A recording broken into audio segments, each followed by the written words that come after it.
Mate, let me say it straight.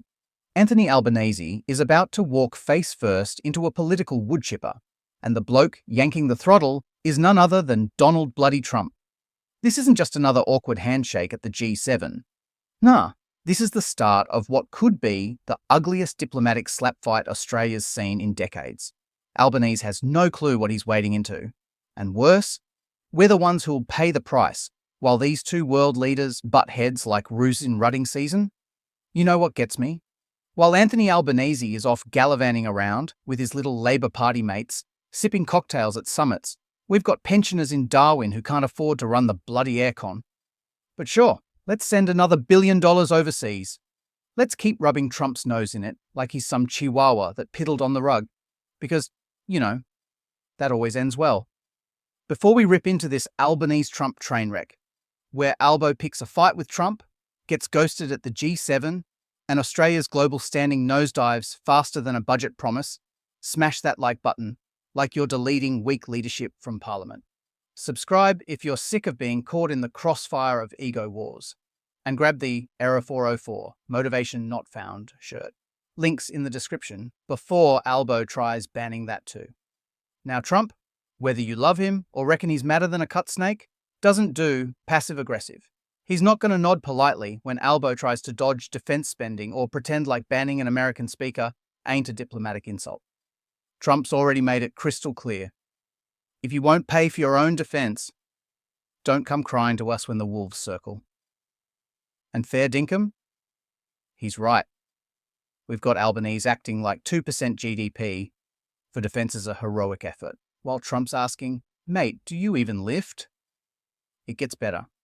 Not only has Albo spat in Trump's eye by ignoring that 3.5% defense request, now we're banning Americans from setting foot on our soil because they might upset a few people? Hillel Fuld? A tech nerd, not a terrorist? Gets his visa binned by Tony bloody Burke. And why? Because he said a few things online that didn't sit right with people in Burke's electorate. Are you kidding me? That's not immigration policy, that's cowardice dressed up in a press release. And here's where things get spicy, mate. Trump's White House isn't just watching, they're loading the cannons. Vice President J.D. Vance already gave a speech saying if any country muzzles free speech, they're off the Christmas card list.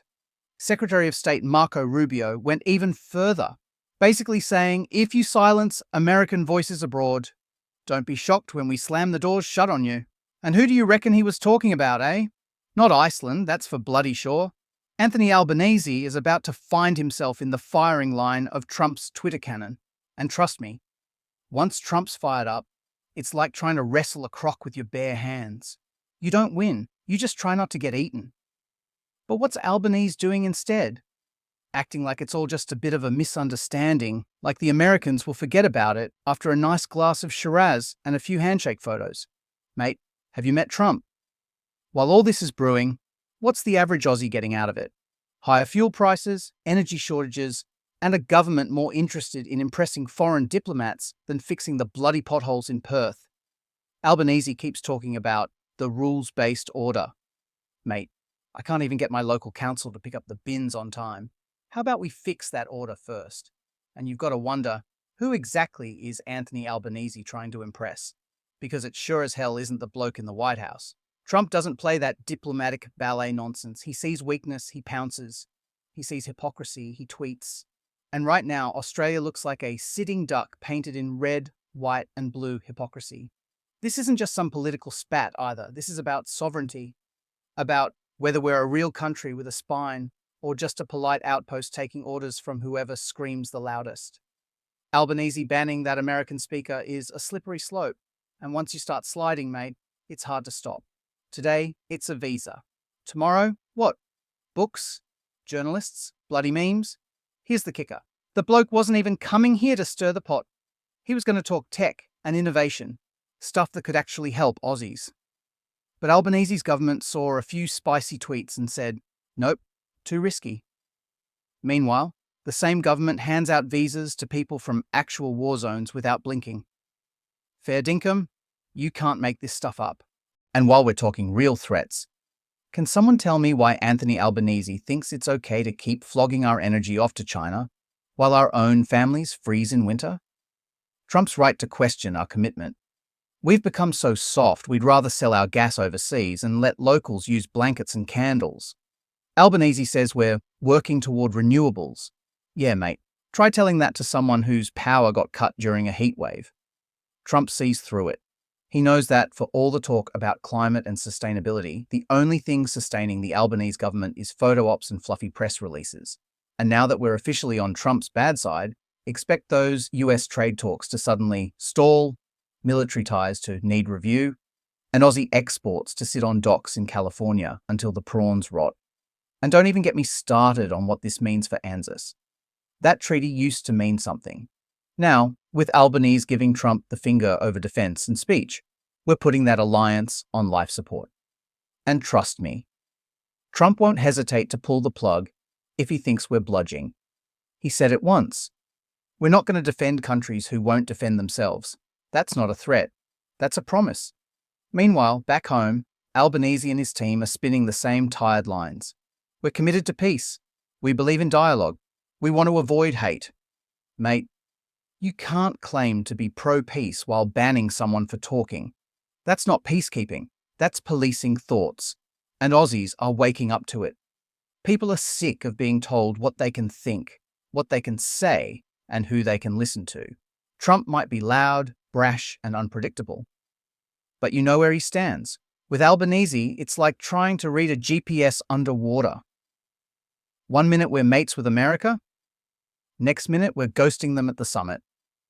One day we're against censorship. The next we're banning speakers because they're too spicy. Make up your bloody mind, mate. And what happens when Trump bites back? Albanese reckons he's ready for a frank conversation. Mate, Trump doesn't do chats. He does confrontations. He'll call you out live, in front of cameras, with half the world watching. You really think Albo's going to hold his own when Trump starts swinging? This isn't Parliament question time. It's the geopolitical octagon. Let me put it this way. Albanese is walking into a G7 summit like it's a garden party, and Trump's bringing a flamethrower. The fallout from this confrontation could be massive. Trade deals delayed, military tech denied, maybe even the kind of tariff-pissing contest that tanks our economy while the Yanks barely notice. And all of it, 100% avoidable if our PM had just learned to zip it and think ahead. But no, here we are, about to witness the Aussie government square up with the Trump administration, armed with nothing but smug press statements and moral outrage. It's like bringing a didgeridoo to a gunfight. And guess who's going to end up flat on their back? Aussies are getting restless.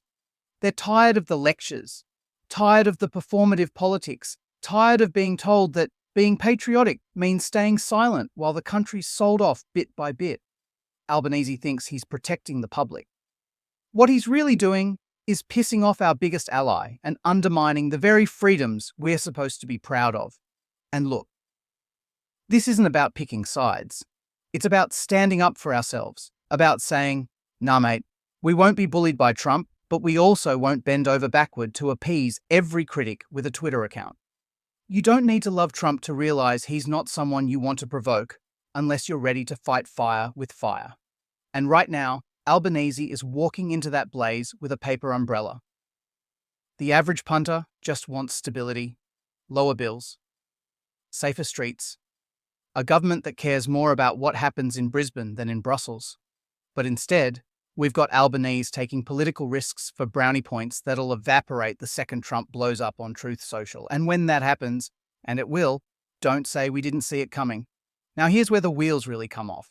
Because if you think the G7 confrontation between Anthony Albanese and Donald Trump is just a little diplomatic chest puffing, you're not paying attention, mate. This isn't about a single handshake, a misquote in a press conference, or someone getting uninvited from a fundraiser. This is about two completely different worldviews colliding headfirst, and the fallout's going to rain down on us. The everyday Aussies. Like a busted sewer pipe. The second Albanese opened his gob to start moralizing to Trump, he made a mistake bigger than Barnaby Joyce at a pub lock-in. Trump's not just going to sit there, nod along and move on. Nah.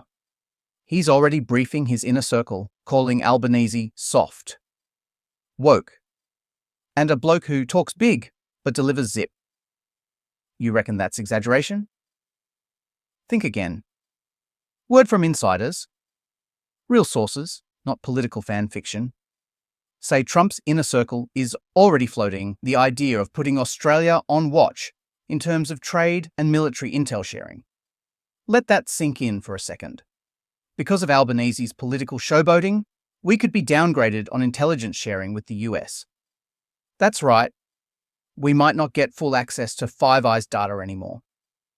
Trump's furious that we're playing diplomatic chicken with China, refusing to step up our defense spending, and now trying to lecture the US on who they can, or can't, send to our shores. In Trump's mind, that's not just ungrateful. It's downright betrayal. And you know what? A lot of Aussies would agree. Back home, we've got farmers barely hanging onto their land, small businesses closing because of red tape and rising costs, and families choosing between heating or eating. Meanwhile, Anthony Albanese is throwing taxpayer dollars at overseas summits and playing international gatekeeper, like he's hosting Eurovision. Mate, give us a break. It's not your job to decide which American gets a visa based on their tweets. It's your job to stop our economy bleeding like a stuck pig. But Albanese doesn't see it that way. He's convinced he's the voice of reason in a world of extremists. Problem is, no one asked for that. No Aussie voted to be the moral compass of the world. We just want decent wages, affordable fuel, and a government that doesn't treat power bills like luxury items. Instead, we've got Albanese wasting time and goodwill by picking fights with Trump, the one bloke who could actually crush us economically with a single tweet. And that's not hyperbole. Remember what Trump did to Canada during his first term? Slapped tariffs on aluminium and steel, told Trudeau to stick his diplomacy where the maple doesn't shine, and tanked their industries until they begged for renegotiations. Now picture that aimed at us. One tweet from Trump. Australia isn't pulling their weight, and suddenly we're persona non grata in every Washington backroom that matters. But Albanese? He's still trying to play professor, lecturing Trump like it's question time. Telling the Americans how to do democracy, how to handle free speech, and why banning a Jewish American tech guy from speaking in Sydney somehow makes us the good guys. Mate, if you've got to silence people to prove your moral superiority, maybe your morals aren't as strong as you reckon. And Trump, he smells weakness, like a dingo sniffing blood. That's what makes him dangerous. Albanese thinks he's entering a dialogue. Trump sees it as a battle. Albanese plays by the rulebook. Trump rewrites the whole bloody thing mid-match, then throws it in the bin and sets it on fire for ratings. And right now, Trump knows he's got the upper hand. Economically, militarily, and politically, Albanese is bringing a parliamentary pamphlet to a nuclear chess game. Want to know what's worse? The media's in on it too. They're spinning Albanese as some kind of statesman, the voice of balance, the diplomatic adult in the room. But outside that media bubble, Aussies are fuming. The bloke who said he'd stand up for working families is now busy playing geopolitical hall monitor, while pensioners in Adelaide get told to take shorter showers to save energy. This isn't leadership. It's theatre. And it's dangerous theatre at that. Behind closed doors, Trump's administration is already talking consequences. Not sanctions. Not yet. That'd be too obvious. But soft pressure. That means slowdowns at ports, trade negotiations that mysteriously stall, delays in tech transfers. Want to know where that submarine tech is? On a desk in DC, mate. And if Trump decides we're not worth the headache, it's staying there. Meanwhile, Albanese's out here acting like he's got the whole Pacific on a leash. Spoiler alert, he doesn't. Most of our allies are watching this clash with popcorn and a smirk, knowing full well who's got the bigger stick. And while Albanese grandstands, Trump's rallying his base, painting Australia as a freeloader and hypocrite. His exact words? Why should we protect a country that bans American speakers and sends their energy to China? Oof, that one's going to sting in the next budget briefing. And guess what? He's not wrong. We're sitting on enough natural gas to power the country twice over, yet Albanese is too busy selling it off to the highest foreign bidder. while locals get told to adjust expectations about blackouts. What kind of country does that? A colony. That's what we've become under this government. A colony. Not of Britain anymore, but of globalist pandering and elite ego-stroking. And Trump? He hates that stuff. Say what you will about the bloke, but he's fiercely patriotic. He doesn't want to see America's allies becoming soft, confused shadows of themselves. And he sure as hell doesn't want to see them silencing Americans just because someone in Parliament thinks it might cause offense. Offense isn't illegal, mate, but incompetence should be. Let's talk about that G7 summit for a sec. Albanese walks in all smiles, thinking he's got allies. He doesn't. Most of them are hedging bets, wondering whether to align with Trump 2.0 or pretend like this is still the pre-2016 playbook. And when Trump finally locks eyes with him, there's no handshake. Just a cold shoulder and a whisper to a nearby aide. That whisper, by the way, gets leaked within an hour. Australia's gone woke. Let them fend for themselves. Boom! That's the moment the curtain drops. Albanese tries to salvage it with a press conference, all tight smiles and vague diplomacy. He says Australia values the alliance, that differences are healthy in democracies, blah, blah, blah. But everyone knows he's been iced out. And back in Canberra? Panic mode. Treasury starts modelling economic shock scenarios. Defence scrambles to figure out if the US will still honour certain technology deals. And meanwhile, the PM's team is desperately trying to get someone, anyone, from the Trump team on the phone. No one answers. The press? They're too busy trying to control the damage. Headlines shift from Albanese faces tough meeting to Trump snubs Australian PM. Markets react. The dollar dips. Confidence takes a hit. All because Albanese thought he could play moral referee in a heavyweight title fight. And here's the irony.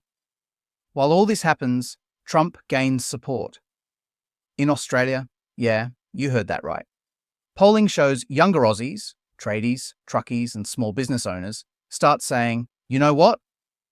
At least Trump says it how it is. Albanese's approval drops 5 points overnight. Coalition MPs smell blood. Albanese's base fractures. And the question starts floating in media circles. Is the PM out of his depth? Answer? Bloody oath he is. Because Trump's not just a man. He's a movement. A storm. You don't debate a storm. You prepare for it. Albanese didn't prepare. He postured. And now we're left holding the bag. The Trump administration doesn't forget slights. They circle. They wait. And then they strike where it hurts most. In the economy, in trade, in global standing. It gets worse. Remember that Hillel Fuld visa debacle? Trump orders a full investigation. Not because he cares about one speaker, but because he wants to send a message. If you silence our people, we'll make noise you can't ignore. Suddenly, US visas for Aussie politicians start getting re-evaluated. Media briefings get icy. Access to US intelligence tightens. US-Australia relations sink to their lowest point since Whitlam. And Albanese? He's forced to backpedal. Quietly, behind closed doors, his team starts looking for a scapegoat. Burke cops the blame. The Home Affairs Office issues a clarification. Fuld's visa magically gets reinstated, but it's too late. Trump's got what he wants. Dominance. An Albo? Just another bloke who got humbled on the world stage. And don't think this ends here, because the real kicker is what this does long-term. Future US administrations, whether Trump wins again or someone else takes the reins, will always remember this episode. Australia, once the golden child of Western alliances, now seen as unpredictable, unreliable, and a little too proud of its own moral sermons. But hey, at least Anthony Albanese got to feel important at a few global conferences, right? So here we are. The PM thought he was playing chess, but Trump was playing rugby. Now we're bruised, isolated, and watching our global reputation get flushed down the dunny, all in real time. And that, mates, is the truth. No one's telling you. But I will, because you deserve to know the truth behind the headlines. You deserve to know what your leaders are doing with your taxes, your energy, your future. So next time they spin you a story about diplomatic courage or global values, just ask one thing. Who's actually looking out for us? Because it sure as hell isn't Anthony Albanese. And it definitely ain't the media. It's time we stop playing the polite colony and start acting like a country again. Because if we don't, Trump's just the beginning. Catch you in the next one. And don't forget to slap that like button, like it just triggered a Trump tweet about Australia. Oi, and if you're really fired up, grab the Error 404 Motivation Not Found tea. Wear it to the next political debate, your next energy bill tantrum, or just while watching Albanese try to explain diplomacy like it's a TikTok trend. Stay sharp. Stay stubborn. And never stop calling out the circus that's selling out Australia while pretending it's progress.